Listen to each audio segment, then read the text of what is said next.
Emily was in a cold and cruel desert.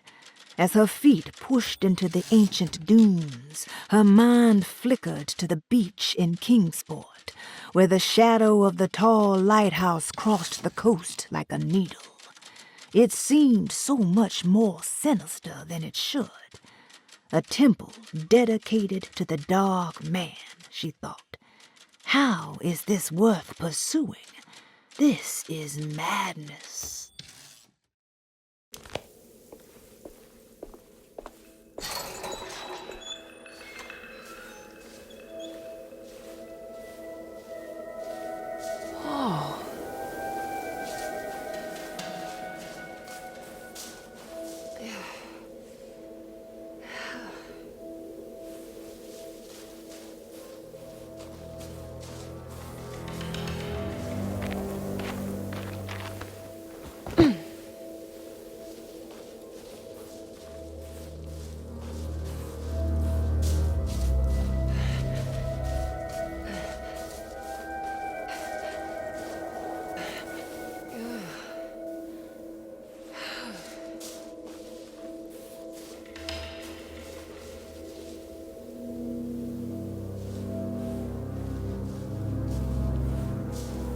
I need to get down there somehow.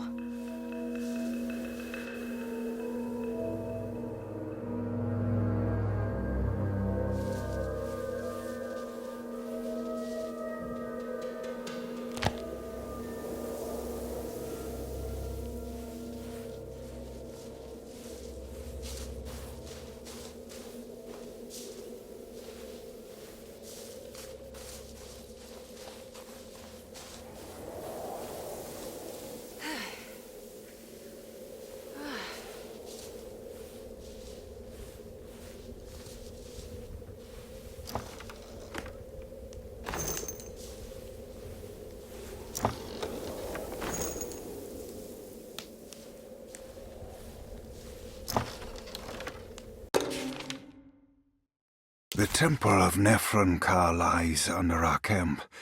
Despite all efforts, that unholy site did not collapse, but sink beneath the sand. The pharaoh is long dead, his name meticulously stricken from all ancient writing. But that stage meant for blood and terror remains. The temple is said to be lightless, built to harbor all the haunters of the dark found in the very depths of our universe. Calling on the gods meant creating a bridge between our world and theirs. The terrible Aldebaran of Taurus, the Black Sun, was seen as the most important star in the night sky, because, according to the Kitab al-Azif, it was said to be the home of that crawling chaos known as Nyarlathotep. Through ancient mechanisms, it was said that the priests could open shafts channeling the light emitted by that strange stone called the Shining Trapezohedron. Several streams pooled together above the statue of that dark man would then be sent through space towards the Black Sun, a message to the gods. The gifts bestowed on the sender are completely undocumented, but often assumed to involve dark blood pacts, where souls are traded for malicious miracles.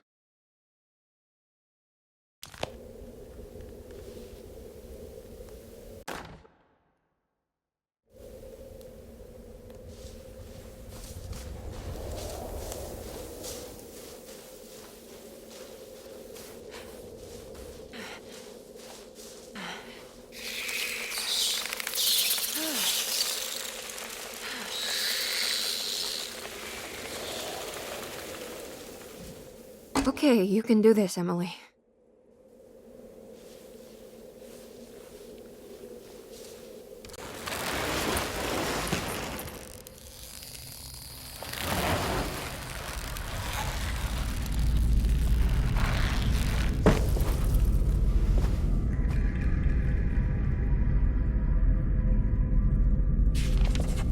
Emily felt a wave of despair as she recognized the temple she had entered. It was where all her dreams eventually led her. Like roads to Rome, her darkest thoughts always brought her here. Was the dark man behind all of her family's suffering? Was it the same creature wearing 1,000 masks?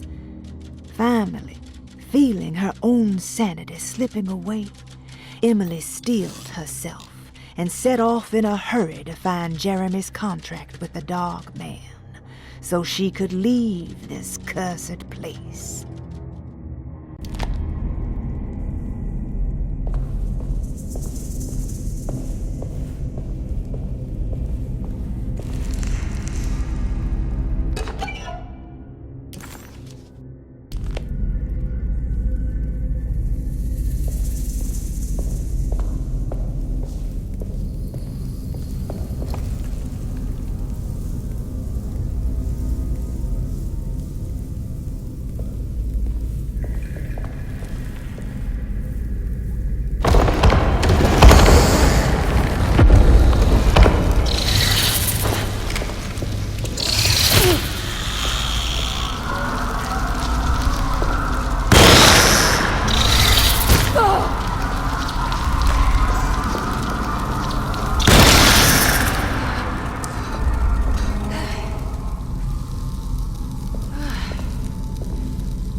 Constellation Taurus. The big star is Aldebaran.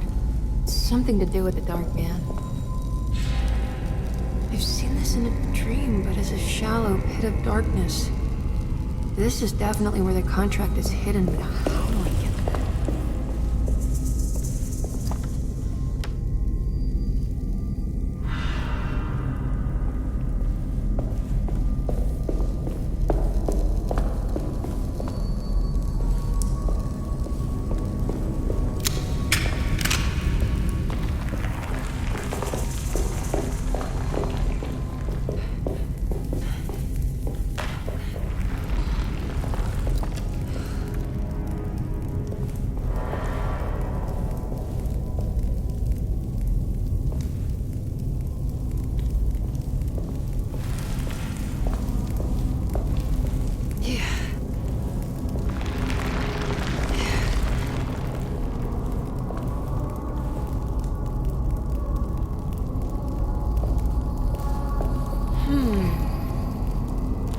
There's something missing.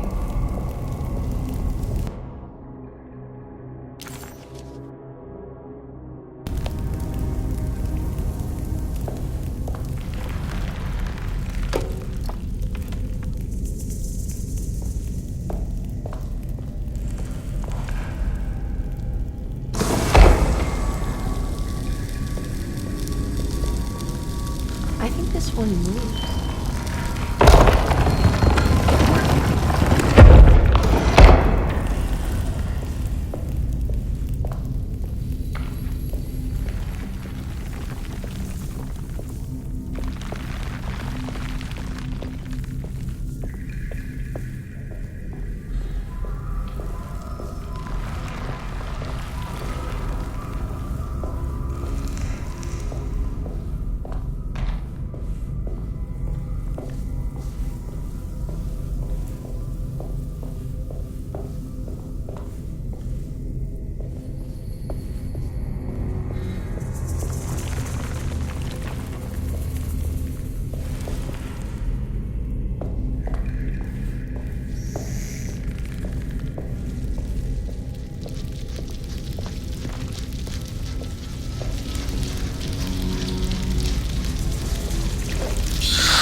Acknowledge psychological trauma. Break through the barriers of self-deceit, temper, manic behavior. Is this it? Is this the contract?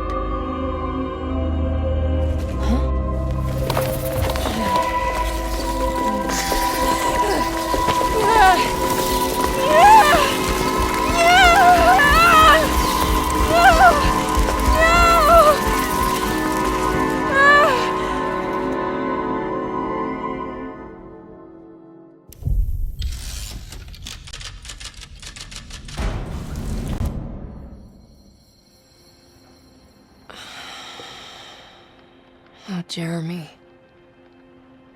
How much pain and suffering you could have prevented. Emily? What are you doing? Detective, how is your investigation going? Well, I still have no clue where Jeremy is, but I think I know why he's hiding. This place is full of lunatics planning to perform some kind of ritual tonight. Well, that sounds ridiculous. Or rather would have just a day ago. It gets worse. I have reason to believe they killed anyone who didn't want to go along with the plan. Detective, have you encountered any monsters tonight? I just told you, I think they killed people. Beauregard, the author, Perosi, the singer, Mr. Waits, the clerk, Mr. Chance, the gardener, they're all missing. No, I mean, have you fired your gun tonight? Of course not. They wouldn't just kill outsiders like that. It would bring too much attention. But you should keep your eyes open. So you haven't seen anything strange? Been anywhere else? What are you trying to tell me, Emily? Are you in some kind of danger?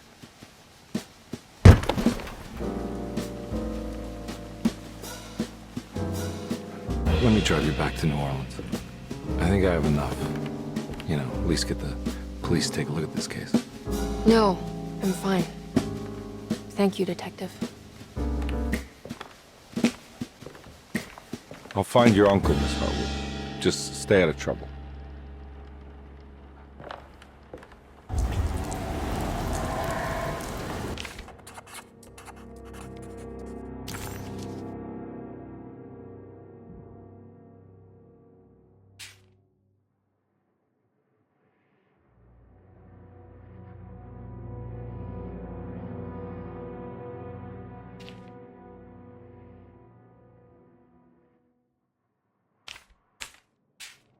He must first acknowledge psychological trauma in order to proceed.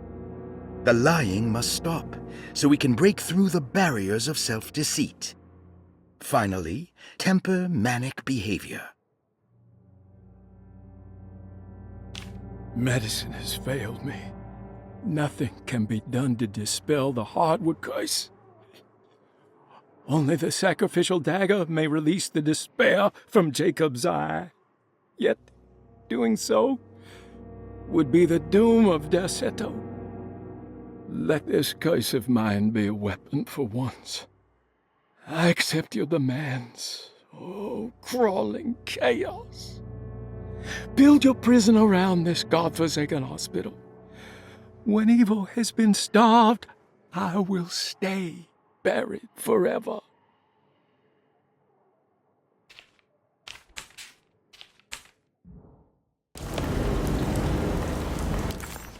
It was almost night when Emily found herself back at Derceto.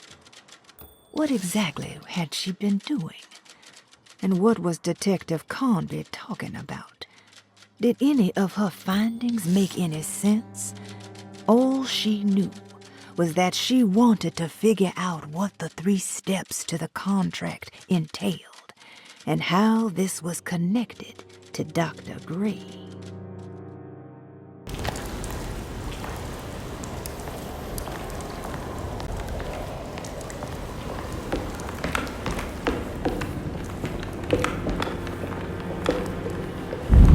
Getting rough up there.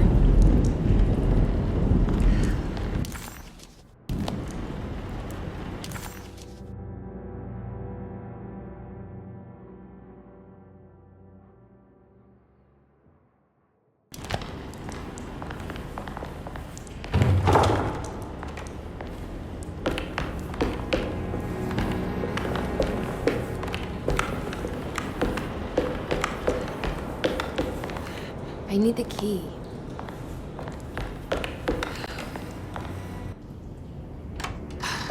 If we can just get rid of Jeremy, everything will go back to normal. That reminds me. I saw Miss Emily earlier. You remember her? You know she's Jeremy's niece. She's looking for me. That's right. She's helping us, in her own way. As long as she don't stand in the way of the mother of 1,000 young. I don't think she knows or cares about that. She just here for Jeremy. I've been more worried about that Detective Carmen fella. He's been snooping around asking all kinds of questions. God, it hurts. I wish you would stop doing that. Gives me the heebie-jeebies.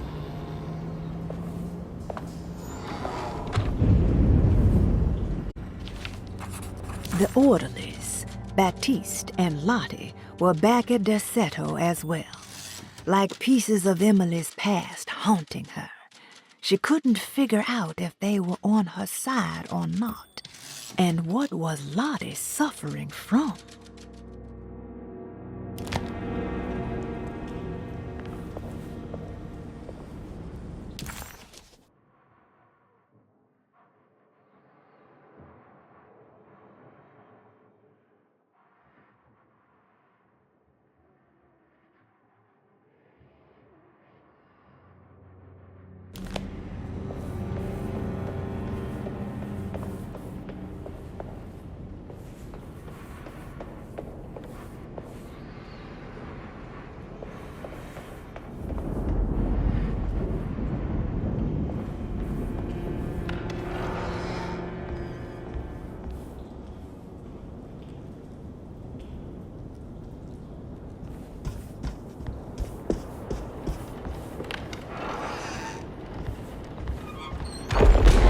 What is going on here?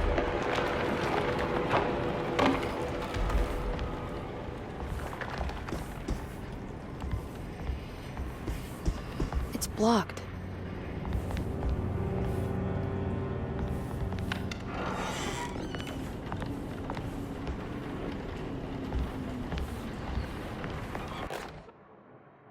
Lunacy and the Astarte Artist Colony, a monograph by Yael Klein. In early 1909, the old Derceto plantation outside of New Orleans was turned into an artist's colony. 3 famous European artists rented the house and the surrounding land from the owner, the Ledoux family. The colony was chiefly run by Sebastian Cortez, who was playfully dubbed the captain by his collaborators, William Arges and Heinrich Kassel. The colony existed for 6 years, until one day all 12 members disappeared without a trace. It is widely believed that their disappearance is connected to the disastrous hurricane that passed through on September 29, 1915, but nothing truly supports this claim. What is known is their frequent participation in New Orleans nightlife, their love for hosting parties, and their elaborate contributions to the Mardi Gras parades as the Pirates of Pontchartrain. Accounts of their lifestyle can be found in almost every gossip column. It can effectively be summed up as carefree and bohemian. In late June 1909, the name Astarte first appeared in the newspapers. Cortez said the name came to him as he was painting. There is never any claim to knowing about the ancient Phoenician fertility goddess with the same name before this time. His fellow colonist Heinrich Kassel did know, because he later produced sculptures that show clear references to ancient idols of the goddess. It's impossible to know for sure how this name suddenly made an appearance, but it is interesting because of Derceto's history.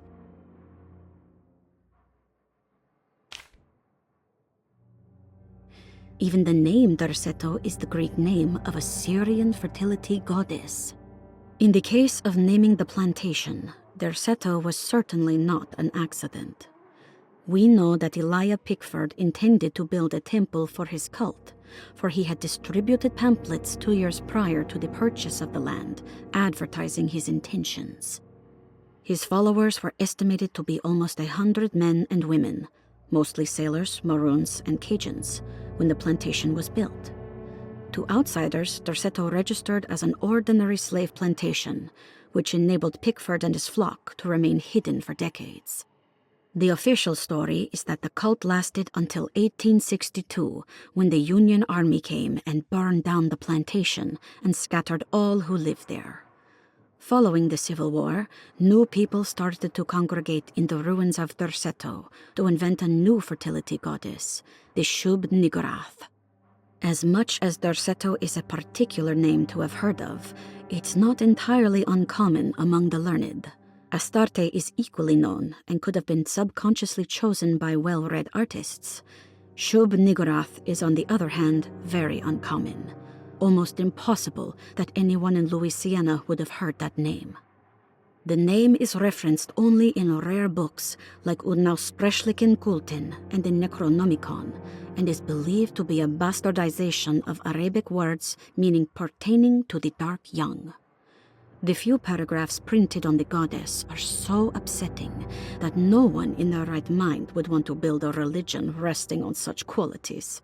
The Shub Niggurath cult was hard to get rid of, but it is believed that despite the police jailing and killing several cultists over the years, the main culprit in the cult's demise is the cult itself, which seems to line up with every instance of cult activity on Derceto's grounds. When Captain J.W. Norton of the Union Army arrived, he described the people at Derceto as malnourished and maniacal.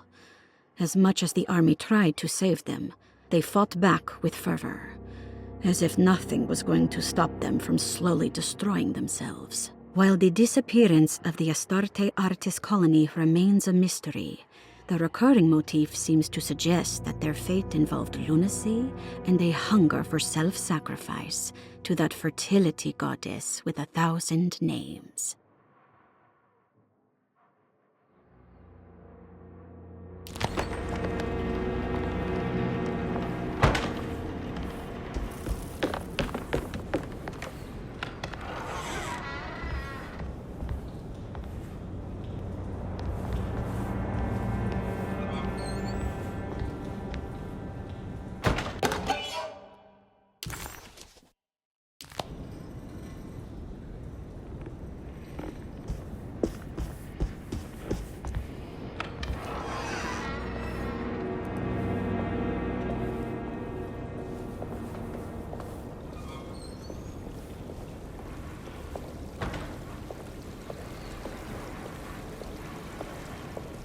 It looks haunting in this light.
Mr. Waits must have had a spare key to Dr. Gray's office, but where?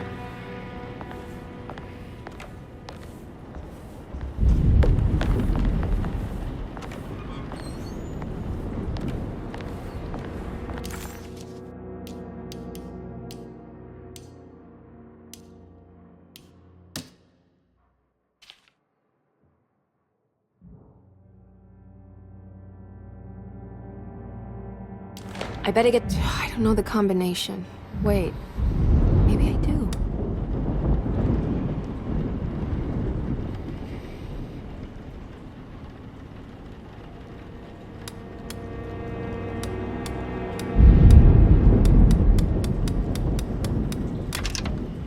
It worked.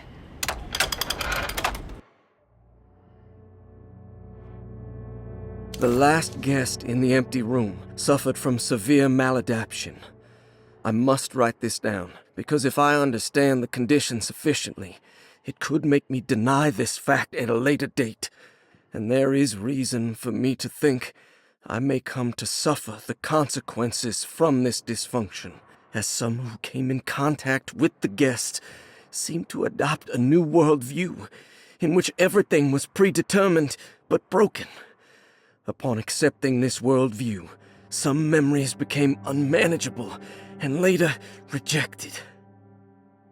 I do not know what this means. I cannot even remember the fate of the guest. I think they were simply misplaced one day and forgotten. Just like all documents pertaining to this guest, they have all been destroyed, or they never existed in the first place. Who wrote this? There has never been a guest in the empty room.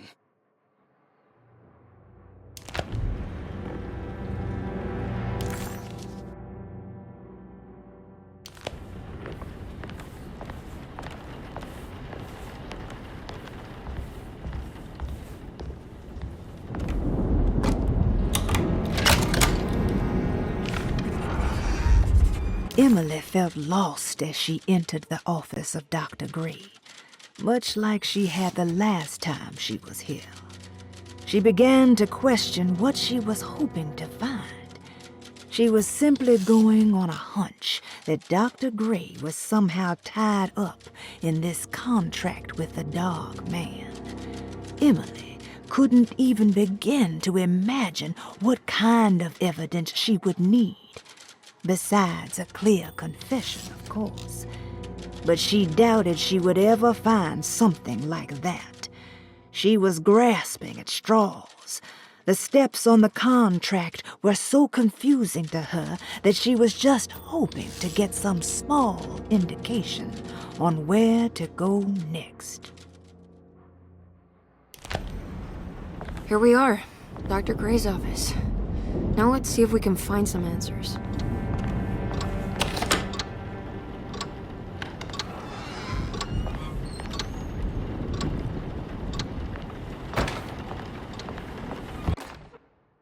I have finished tidying up Miss Beauregard's belongings. I will leave it to you to contact her agent and have them collect her things. I found one of Grace's drawings she might want back, along with this key in her room, which I believe you've been looking for, Mrs. Thompson.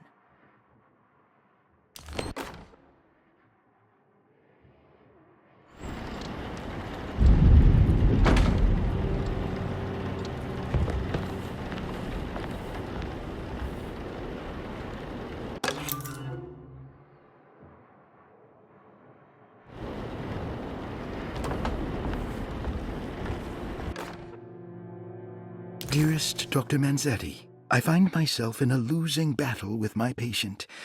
As I've disclosed in my previous letter, his delusions have him completely captured. It's bad enough that he is torturing himself with paranoia, but his madness turns out to be quite persuasive to others, effectively laying the ground for mass delusion. I am writing to you in hope that you can give me some guidance. Beyond my ambition to avoid devastating surgery on my patient, I have grown worried about my own defenses. The words of my patient are deranged, yet they often resonate with something primitive within me. I have tried photographing his brain with X-rays. It was surprisingly difficult to get good results. Dark blotches on the plates kept obscuring all details. My patient looked at the bad plates and cried out in terror, telling me the dark areas was the shadow of the worm, eating him from inside. I could not see anything out of the ordinary. I hope this is a sign that my mind is not as receptive to the madness as I had feared. After further inquiry, my patient described the shadows inside his mind as some kind of chthonic monstrosity that wants to undermine his sanctuary. This is clearly a reference to a place he calls Teroea, a sort of library or convent that works as a psychological haven. With this imaginary haven threatened by this Chthonian, he has now constructed another, less pleasant hiding spot. Lately, he has been bringing up a metaphor of a steamboat that has run aground, that he feels like he needs to start the engines and reverse, but he is afraid that the hole in the hull would cause the whole ship to sink. I've been watching him turn this metaphor into reality for the last week. He knows it's made up, but he is doubling down, trying to make it a real memory. I feel certain that this is my chance to break through the barriers of his self-deceit.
Hey, little lady, how's your evening been going? Ups and downs, I suppose. I hear that. We all live in the life of an elevator operator. Are you alright, sweetie? Do you want to see my mask, miss? I'm making it for St. John's.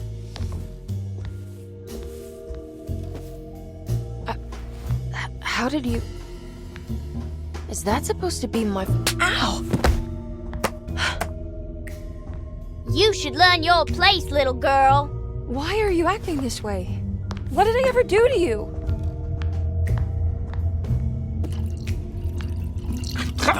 Grace! Grace!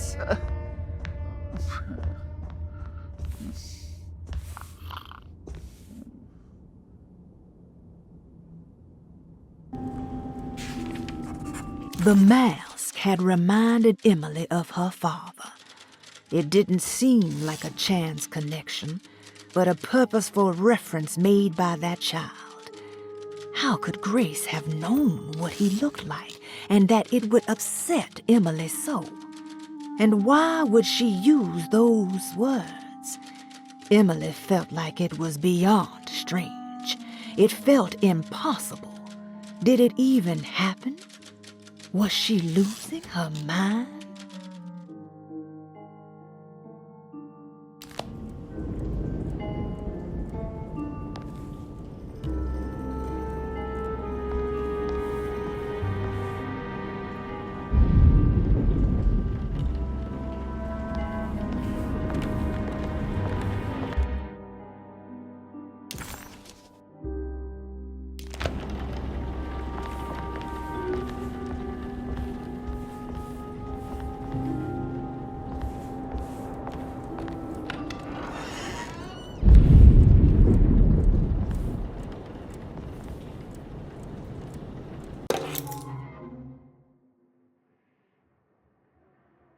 I'll just borrow these. At least he's breathing. I'll just let him sleep it off.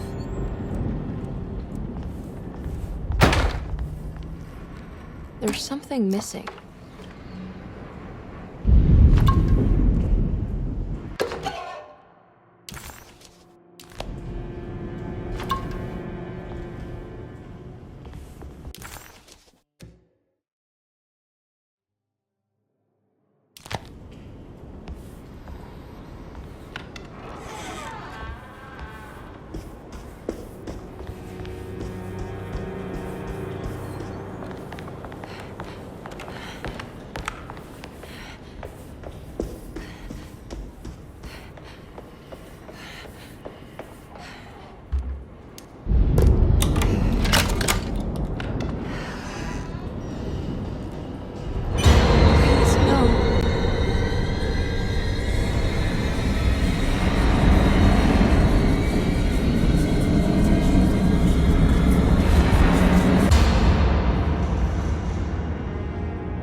Sometimes I think this place makes me worse. That Derceto might be my grave. A coffin made of ostentatious architecture. A Taj Mahal for the drunken depressed. There's something about Derceto. Something about Dr. Gray. Like we all pretend that we're here to get better, when in fact we are here to be forgotten.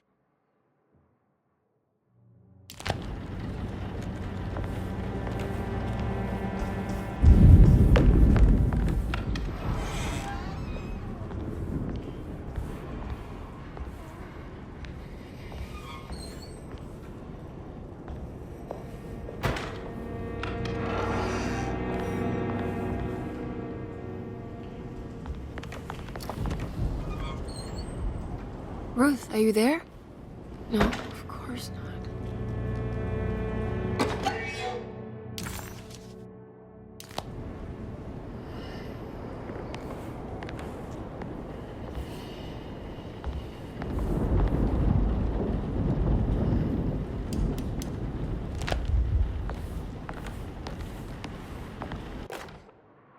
Castle built the zoetrope as an exercise in animation. He is very interested in moving pictures and has even ordered an aeroscope camera for the colony. I'm looking forward to seeing what kind of phantasmagoria he will produce. For now, his zoetrope entertains me greatly. It's not the little man passing his head, while quite humorous. It's the spell of that flickering light as it rotates. I swear it takes me back to my childhood in a most profound way.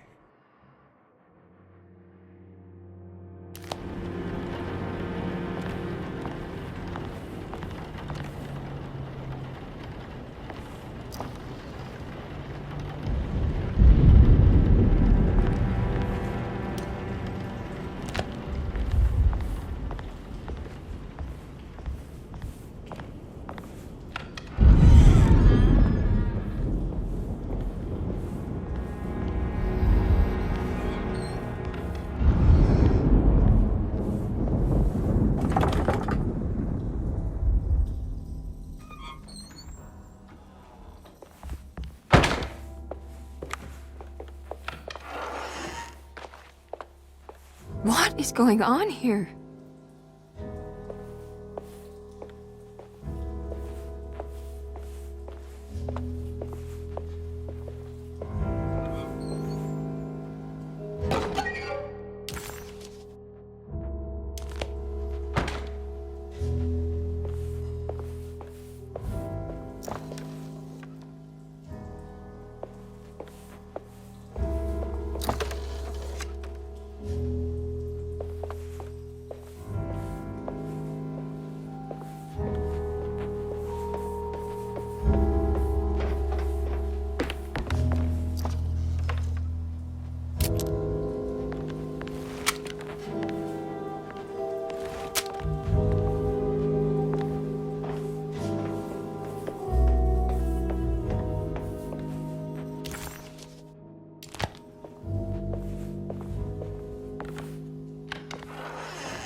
This can't be.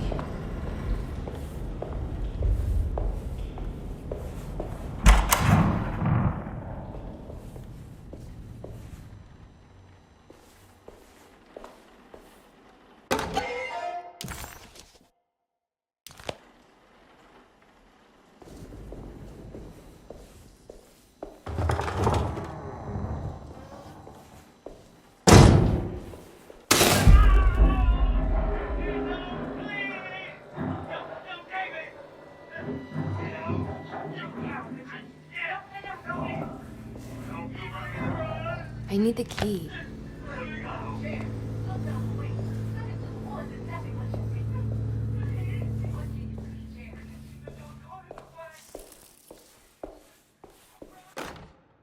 Radiography, patient Jeremy Hartwood. Date June 14, 1930. Plates. Jeremy's skull proved difficult to capture properly. Partial radiographs worked best. A complete picture of the brain can be assembled by piecing 3 plates together. Observations. Even when looking at an assembled version, a shadow covers significant parts of Jeremy's brain. Possible tumor, but more likely that the equipment is failing. Jeremy reacted strongly to the pictures and claimed to see a giant clay worm eating and displacing his memories. Notes. While this exercise has left me nowhere closer to an answer, I feel confident that a Burkhardt lobotomy should sever all necessary parts.